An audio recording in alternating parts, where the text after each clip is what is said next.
Subscribe Commerce with MJ YouTube channel and press the bell icon to get an instant notification whenever I post a new video. Hello students, कैसे हैं आप सब? उम्मीद करते हैं आप सब लोग ठीक होंगे। आज की वीडियो में हम लॉरेंस कर्व के टॉपिक को सीखने वाले हैं। देखिए स्टूडेंट्स, लॉरेंस कर्व क्या है? ये एक ग्राफिक मेथड है जिससे हम डिस्पर्जन की स्टडी करते हैं। हमने बहुत सारे मेथड्स इससे प्रीवियस वीडियो में सीखे हैं जिससे हम डिस्पर्जन कैलकुलेट करते हैं। ओके, आज की वीडियो में हम ग्राफिक मेथड से डिस्पर्जन को सीखेंगे। तो इस मेथड का नाम है लॉरेंस कर्व मेथड। ओके, तो इसको फर्स्ट यूज में लाया गया था मैक्स लॉरेंज के द्वारा। ओके, तो मैक्स लॉरेंज कहते थे कि लॉरेंज कर्व क्या है? Is a measure of deviation of actual distribution from the line of equal distribution.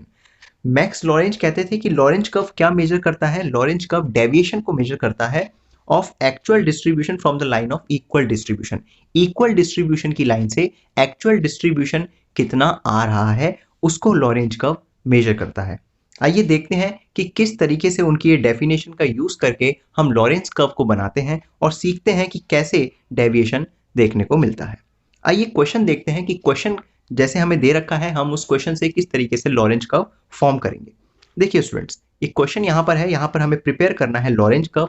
यहाँ पर हमें वेजेस दे रखे हैं और दो फर्म्स दे रखी हैं ए एंड बी, और उन फर्म्स में कितने नंबर ऑफ वर्कर्स हैं उनकी हमें काउंटिंग दे रखी है। तो वेजेस की यहाँ पर कुछ कैलकुलेशन है जो हमें कंटिन्यूस सीरीज में दे रखे हैं। तो 50 to 70, 70 to 90, 90 to 110, 110 to 130 and then 130 to 150। वैसे ही नंबर ऑफ वर्कर्स दे रखे हैं फर्म ए में, वो है 20, 15, 20, 25 एंड 20। एंड लास्ट जो number of workers firm B के हैं वो कुछ इस तरीके से हैं 150, 100, 90, 110 एंड 50। तो देखिए स्टूडेंट, जब भी हमें क्वेश्चन गिवन होता है उस क्वेश्चंस को हमें वर्टिकल फॉर्म में हॉरिजॉन्टल फॉर्म में क्वेश्चन गिवन होता है, उसे हमें वर्टिकल फॉर्म में कॉलम्स में नोट डाउन करना होता है। तो जब भी आप लॉरेंस कर्व के क्वेश्चन को सॉल्व करेंगे तो सबसे पहले आपको जो भी डेटा दे रखा है उसे हम कॉलम्स में नोट डाउन करेंगे।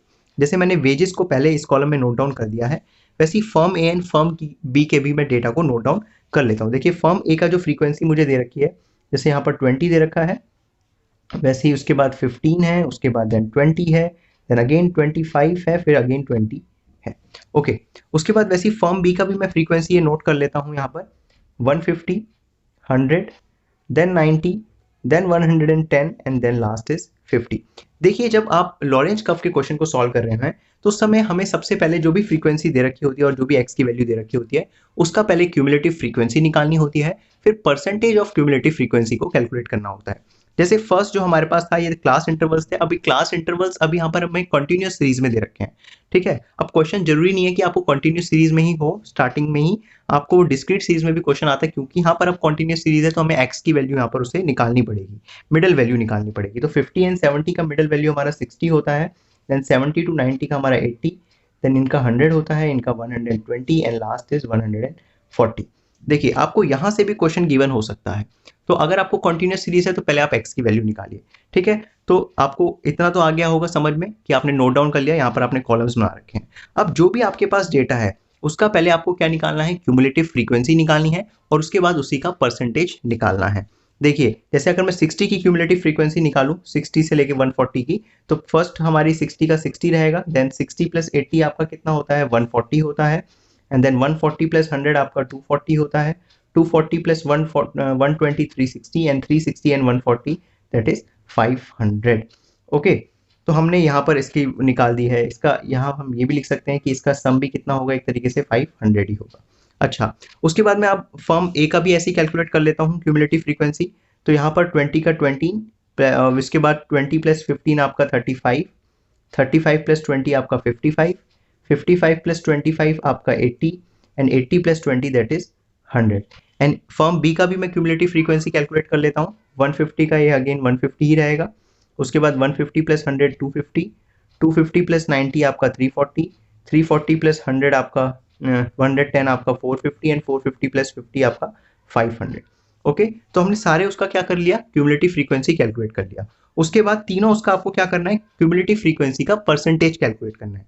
देखिए स्टूडेंट, बहुत बच्चों को दिक्कत आता है परसेंटेज कैलकुलेट करने में, बहुत ही सिंपल ट्रिक है। 60, जैसे आपको इसका परसेंटेज कैलकुलेट करना है, 60 का क्या होगा? तो 60 डिवाइड बाय ये जो टोटल नंबर है नीचे, जो ये सबसे नीचे होता है उससे आपको डिवाइड करना है। तो 60 डिवाइड बाय 500 इंटू 100। ठीक है, 60 डिवाइड बाय 500 इंटू 100 करेंगे तो यहाँ का परसेंटेज आएगा। तो 60 डिवाइड बाय 500 इंटू 100 करेंगे तो आपका आंसर आएगा 12%। वैसे ही इस वाले कॉलम का इस वाले रो का 140 डिवाइड बाय 500 इंटू 100, तो 140 डिवाइड बाय 500 इंटू 100 आपका आएगा 28। वैसे ही 240 डिवाइड बाय 500 इंटू 100 आपका आएगा 48। देन 360 डिवाइड बाय 500 इंटू 100 आपका आएगा 772। फिर लास्ट में तो आपका 100 ही आएगा। कैसे, देखिए 500 डिवाइड बाय वही नंबर 500 इंटू 100 आपका क्या आ जाएगा 100। उसी तरीके से ये जो क्यूमुलेटिव फ्रीक्वेंसी है इसका भी हम परसेंटेज कैलकुलेट करेंगे। 20 डिवाइड बाय 100 इंटू 100 तो ये 20 ही रहेगा। वैसे 35 डिवाइड बाय 100 इंटू 100 ये अगेन 35। वैसे 55 डिवाइड बाय 100 इंटू 100 ये 55 एंड 80 डिवाइड बाय 100 इंटू 100 ये again 80 and 100 divide by 100 into 100 आपका 100%। लास्ट वाले का आपका 100% ही आएंगे क्यूमुलेटिव फ्रीक्वेंसी के। ओके, अब इसका देखते हैं हम, इसका भी परसेंटेज में कन्वर्ट करते हैं। 150 डिवाइड बाय 500 इंटू 100 तो ये आता है आपका 30%। देन 250 डिवाइड बाय 500 इंटू 100 ये आपका 50% आ गया। 340 डिवाइड बाय 500 इंटू 100 ये आपका 68%। Then 450 divide by 500 into 100 that is 90 and 500 divide by 500 into 100 आपका 100 ही आ जाएगा। आई होप आपको यहाँ तक क्लियर हो गया होगा। देखिए स्टूडेंट, सबसे पहले क्या करना है, आपको जो भी क्वेश्चन दे रखा है उसको नोट डाउन करना है, उसको आपको कॉलम्स में नोट डाउन करना है। उसके बाद उनका CF निकालना है और उसकी क्या निकालना है, परसेंटेज CF निकालना है। ओके, इतना तो आप कर सकते हैं। उसके बाद हमें इन डेटा को अपने ग्राफ में प्लॉट करना होता है और इसी से हमारा लॉरेंज कर्व बन जाता है। देखिए स्टूडेंट्स, अब हम इन्हीं जो हमारे पॉइंट्स हैं इनको आप प्लॉट करते हैं इस ग्राफ में। देखिए, जब भी आप लॉरेंज कर्व बनाएंगे तो सबसे पहले आपको इक्वल डिस्ट्रीब्यूशन की लाइन बनानी पड़ती है। ओके, किसकी लाइन बनानी पड़ती है, लाइन ऑफ इक्वल डिस्ट्रीब्यूशन। तो वो कैसे बनती है, देखिए आप लास्ट पॉइंट देख रहे हैं 100 है और यहाँ भी 100 है, तो यहाँ पर आपको एक लाइन बिल्कुल सीधी जो इन दोनों पार्ट को इक्वली डिस्ट्रीब्यूट कर देगी, तो वो आपको वाली लाइन बनानी है। तो मैंने यहाँ पर पहले से ही पॉइंट मार्क कर रखा है, तो यहाँ पर भी 100 आ रहा है और यहाँ पर भी 100 आ रहा है, तो यहाँ से मैं एक लाइन को ड्रॉ कर देता हूँ। ओके, तो ये मैंने लाइन ड्रॉ कर दी। ओके, ये लाइन क्या शो कर रही है, ये लाइन है लाइन ऑफ इक्वल डिस्ट्रीब्यूशन की। आइए अब देखते हैं, अब firm A and firm B के मैं पॉइंट्स को प्लॉट करूंगा। देखिए यहाँ पर मेरा एक्स एक्सिस है वो शो कर रहा है परसेंटेज ऑफ वर्कर्स को। ओके, ये दोनों फर्म के, और जो मेरा वाई एक्सिस है वो शो करेगा परसेंटेज ऑफ वेजेस को, ये वाला। तो आप देख सकते हैं परसेंटेज ऑफ वेजेस ये है CF, और परसेंटेज ऑफ वर्कर्स में फर्म ए के लिए ये परसेंटेज का यूज करूंगा और फर्म बी के लिए ये परसेंटेज का यूज करूंगा। अब जब मैं फर्म ए की कर्व बनाऊंगा तो उसके लिए मैं पॉइंट्स को प्लॉट करूंगा। देखिए क्या क्या पॉइंट्स हैं, आप 12 में आपका 20 है, तो आप देखिए यहाँ पर 12 कहाँ पर आएगा, आपका 12 कहीं यहाँ पर आएगा, और इस पॉइंट में फर्म ए का कितना है 20 है, तो मैं पॉइंट्स को यहाँ प्लॉट कर सकता हूँ। ओके, उसी तरीके से आप 28 में 35, आप देखिए यहाँ पर 28 कहाँ आएगा, कहीं यहाँ पर आएगा, और 35 आपका यहाँ पर है, तो यहाँ पर मैं इस पॉइंट को प्लॉट कर सकता हूँ। ओके, उसके बाद है हमारा 48 में 55%। अब 48 आप देखिए कहाँ पर आएगा, आपको यहाँ पर देखना है आपको 48। ओके, यहाँ 48 है और 48 में आपको 55 नोटिस करना है, तो 48 में 55 कुछ आपका यहाँ पर देखने को मिलेगा।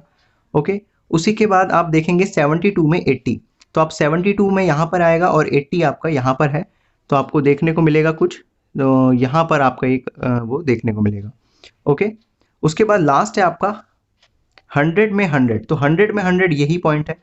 ओके, तो आपको यहाँ तक जाना है। तो आप जब इनको पूरा मैच कर लेंगे तो आपका ये आपका फर्म ए का लॉरेंज कर्व बन जाएगा। ये मैच करके दिखाते हैं मैं आपको। ये हमने इससे ज्वाइन किया, इस पॉइंट को इससे ज्वाइन किया, वैसे इस पॉइंट को इससे ज्वाइन किया, इस पॉइंट को हमने इससे ज्वाइन किया, एंड लास्ट इस पॉइंट को हमने इससे ज्वाइन किया। तो ये जो कर्व बना है ये मेरा फर्म ए का लॉरेंज कर्व बना है। आइए देखते हैं फर्म बी के लॉरेंज कर्व को वो किस तरीके से बनेगा। देखिए फर्म बी के क्या है, हमें वाई एक्सिस में ये पॉइंट्स को लेना है, इसका परसेंटेज, और एक्स एक्सिस में ये वाले इसके परसेंटेज के पॉइंट लिखने हैं। तो 12 में हम 30 देखेंगे, तो 12 यहाँ पर कहाँ आएगा, यहाँ पर आएगा 12, और 30 हमारा ये रहा, तो हमारा पॉइंट जो होगा वो कुछ यहाँ पर बनेगा। ओके, उसके बाद है हमारा 28 में 50, तो 28 में 50 हम देख रहे हैं, तो 28 ये रहा और 50 ये रहा, तो हमारा 28 में 50 कुछ यहाँ पर आएगा। वैसे ही 48 में आपको 68 देखना है, ठीक है, 48 आपका कहाँ है, यहाँ पर है, इसमें आपको 68 देखना है, तो मतलब आपका पॉइंट कुछ यहाँ पर बनेगा। ओके, उसके बाद है आपका 72 में आपको 90 देखना है, तो 72 ये रहा, 90 यहाँ पर है, तो यहाँ पर हमारा ये पॉइंट बन जाएगा और लास्ट है हमारा 100 में 100, वो पॉइंट भी फिर वहाँ पर ही जाके मैच हो जाएगा। अब हम इसको ज्वाइन कर लेते हैं आपस में।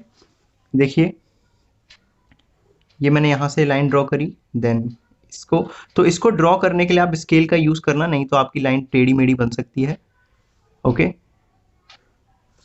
तो कुछ इस तरीके का हमारा ये कर्व बन जाएगा। ओके, थोड़ा सा यहाँ टेढ़ा हो गया, कोई नहीं, आपको देखना है ये थोड़ा कर्व जैसा बनेगा। ओके, तो ये है, ये जो कर्व बना है ग्रीन कलर का, तो ग्रीन कलर का शो कर रहा है हमारा लॉरेंज कर्व, किसका, फर्म बी का। ओके, तो लॉरेंज कर्व है ये, किसका है, बी का है। एंड वैसे ही जो हमारा ब्लू है, ब्लू क्या शो कर रहा है, हमारा जो ब्लू है वो पोर्शन शो कर रहा है हमारा लॉरेंज कर्व ए का। ओके, एंड रेड पोर्शन जो है हमारा, रेड पोर्शन क्या शो कर रहा है, रेड पोर्शन शो कर रहा है line of equal distribution, line of equal distribution. Okay, तो इस तरीके से आपका क्या होता है, लॉरेंज कर्व बनाया जाता है। बहुत ही सिंपल कंसेप्ट है, बच्चों को बड़ी मुश्किल आती है लॉरेंज कर्व को ड्रॉ करने में, तो आपने सीख लिया होगा लॉरेंज कर्व किस तरीके से बनता है। आइए एक बार डेफिनेशन को मैं आपको शो करता हूँ।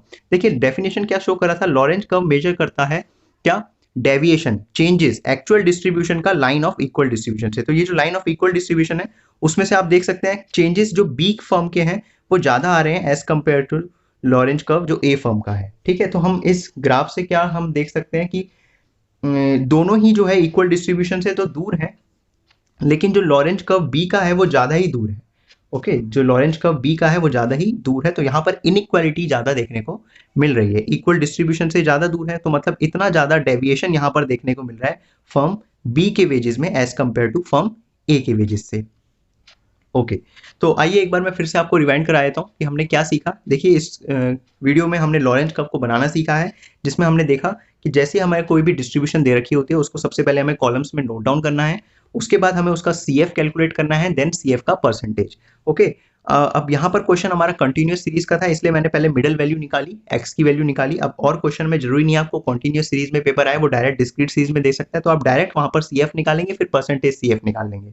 वैसे ही जो दोनों आपको डेटा दे रखे होंगे तो उसका भी आपको CF निकालना है, परसेंटेज CF निकालना है, एंड सेकंड वाले का भी सेम ऐसे ही करना है। उसके बाद आपको परसेंटेज CF जो फर्स्ट ऑब्जर्वेशंस होंगी उसको y एक्सिस में लिखना है, उसके बाद सेकंड जो है फ्रीक्वेंसी की जो है उनको आपको x एक्सिस में डालना है। ओके, और उसके हिसाब से परसेंटेज के पॉइंट्स के हिसाब से ही आपको ग्राफ को प्लॉट करना है। ओके, बहुत सारी बुक्स में क्या होता है, हमारा लॉरेंज कर्व दूसरी तरीके से भी बना होता है, लेकिन आप इसी तरीके को नोट डाउन करिए और सीखिए, और ये बहुत ही आसान और अच्छा तरीका है लॉरेंज कर्व को बनाने का। आई होप आपको लॉरेंज कर्व किस तरीके से बनता है और लॉरेंज कर्व क्या होता है अच्छे से समझ आ गया होगा। अगर वीडियो पसंद आई है तो लाइक करिए, चैनल को सब्सक्राइब करिए, और मिलते हैं हम अपनी नेक्स्ट वीडियो में एक नेक्स्ट टॉपिक के साथ। Good bye, take care.